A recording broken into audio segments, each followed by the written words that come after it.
Auto driver Raghu अपना auto बंद करके चाबी निकाल ही रहा था कि उसकी नज़र पीछे की सीट पर रखी एक बेड पर पड़ी। उसने हड़बड़ाकर बैग उठाया और खोलकर देखा तो वह नोटों से भरी हुई थी। उसे समझ नहीं आ रहा था कि वह क्या करे। तभी उसकी पत्नी की आवाज़ ने उसे चौंकाया। आज यहीं खड़े रहोगे क्या? रघु पलटा तो पत्नी ने फिर पूछा, क्या हुआ? ऐसे क्यों खड़े हो? और इस बैग में क्या है जी? रघु हकलाते हुए बोला, कुछ नहीं। और इतना कहते हुए वह कमरे में चला गया। थोड़ी देर बाद उसकी पत्नी सीमा कमरे में दाखिल हुई और धीरे से उसने पूछा, क्यों जी, कोई इंतजाम हुआ है क्या? रघु ने अपनी पत्नी सीमा से कहा, कहाँ से इंतजाम होगा? कौन मुझे शादी के लिए पैसे देगा? सवारियाँ भी आजकल कम हो गई हैं। सभी लोगों के पास आजकल अपनी गाड़ियाँ हो गई हैं। ऑटो में दिन भर जो मिलता है वह सारी कमाई तो मैं तुम्हारे ही हाथ में लाकर देता हूँ। कोई भी ऐसा ग्राहक नहीं है जो रोज़ मेरी गाड़ी में बैठे ताकि कुछ एडवांस मांग सकूँ। पिछले एक्सीडेंट के बाद से स्कूल भेजने वाले बच्चों के माँ बाप भी अब मुझे छोड़ चुके हैं। न जाने बिटिया की शादी कैसे होगी। चलो छोड़ो, भूख लगी है, कुछ बनाई हो क्या? हाँ, तुम हाथ पैर धो लो, मैं खाना लगाती हूँ। ऐसा कहते हुए सीमा कमरे से बाहर चली गई। रघु ने जल्दी से कमरा बंद किया और उसने एक बार इस बैग को फिर से खोलकर देखा। ढेरों रुपए थे, कुछ नहीं तो 15 लाख तो होंगे ही। किसके होंगे? वह मन ही मन बुदबुदाया। वह अपनी टूटी चारपाई पर बैठकर पूरे दिन उसकी गाड़ी में बैठे हुए ग्राहकों को मन ही मन याद करने लगा कि अचानक उसे एक प्रौढ़ सा, थका हुआ सा दिखने वाला व्यक्ति याद आया, जो बैंक के सामने से पसीने से लथपथ ऑटो के इंतजार में खड़ा था। उसने मुझे हाथ दिखाया और कहा, भाई विजयनगर चलोगे क्या? मैंने कहा, हाँ सर, चलिए बैठिए। और उसके बैठने के बाद मैंने साइड मिरर में देखा था कि वह मुड़कर कुछ रख रहा था। गाड़ी में और भी सवारियां थीं। शायद उसको उसके बैग को रखने की जगह नहीं बन रही थी। चलें सर, मेरे पूछने पर उसने कहा और विजयनगर के नज़दीक ही एक गली में उतर भी गया। बाकी सवारियों को छोड़ते हुए मैं सारा दिन भर यहाँ वहाँ भटककर अभी अभी घर पहुँचा हूँ। पर मुझे याद है कि वह किसी से फ़ोन पर बात कर रहा था कि हाँ, तुम लोग तैयार रहो, मैं आ रहा हूँ। मेरे आते ही तुम लोग शॉपिंग के लिए निकल जाना। समय बिल्कुल नहीं है। पता नहीं उसने क्या क्या बातें की। इतना निश्चित है कि वह अपने परिवार में किसी से बात कर रहा था।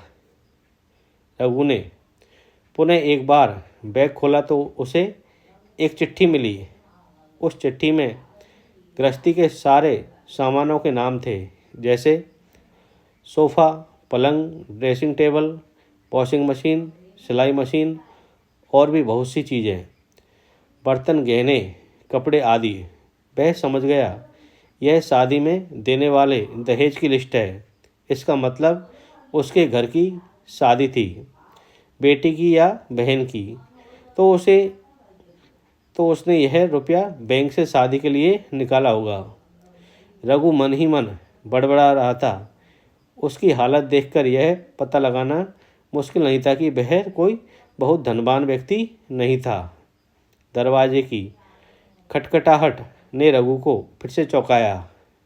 पत्नी चिल्ला रही थी, क्या कर रहे हो? खाना नहीं खाओगे? हाँ, आ रहा हूँ। ऐसा कहते हुए बैग को उसने किसी अच्छी जगह छुपा दिया और बाहर निकलकर खाना खाने चला गया। थोड़ी देर बाद वापस आकर अपने कमरे में सो गया और उसने मन ही मन निश्चय कर लिया कि इस बैग को वह उसके मालिक तक पहुंचा देगा। सुबह सुबह बहुत जल्दी से ऑटो लेकर उसी स्थान पर चला गया जहां पर रघु ने उस व्यक्ति को उतारा था, क्योंकि रघु के पास कोई पहचान नहीं था और न ही कोई नंबर था। अगले ही पल उस आदमी का चेहरा उसकी आंखों के सामने झूल गया कि पता नहीं आज वह क्या कर रहा होगा, कैसे छटपटा रहा होगा जब उसे पता चला होगा कि उसने एक ऑटो में अपने रुपयों से भरी बैग उसकी बेटी की या बहन की शादी का था कहीं छोड़ दिया है। रघु कुछ दूर और बढ़ा तो कुछ लोग भीड़ में आपस में बातें कर रहे थे। रघु उसकी बातें सुनने लगा। वे लोग कह रहे थे कि दीनदयाल जी बड़े भले आदमी थे, पर किस्मत ने उसके साथ बड़ा ही खेल खेला।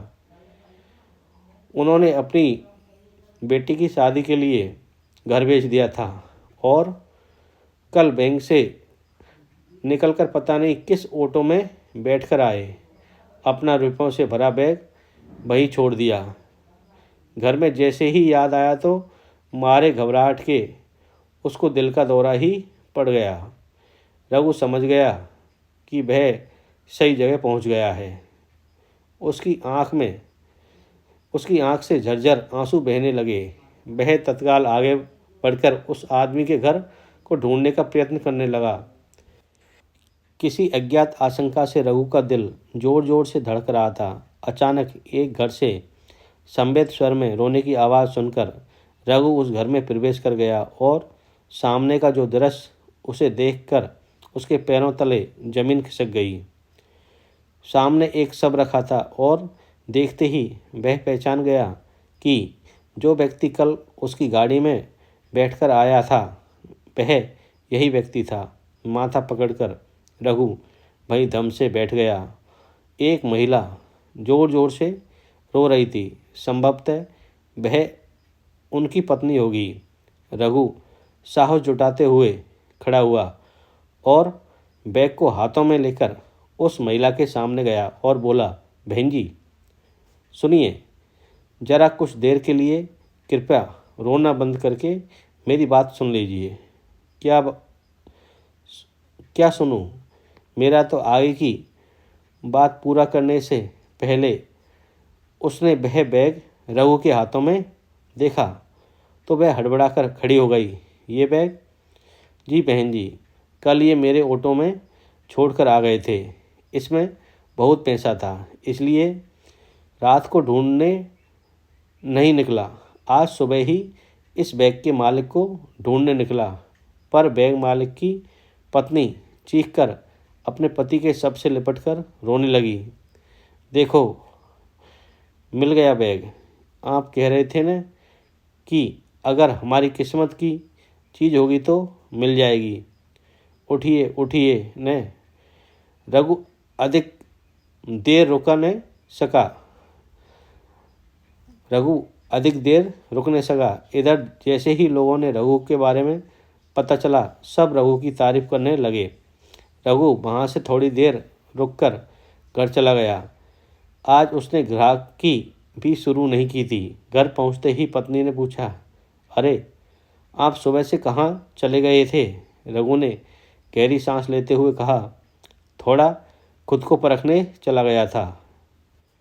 दोस्तों, आपको ये कहानी कैसी लगी कृपया मुझे कमेंट करके ज़रूर बताएं और मेरे चैनल को लाइक एंड सब्सक्राइब ज़रूर करें।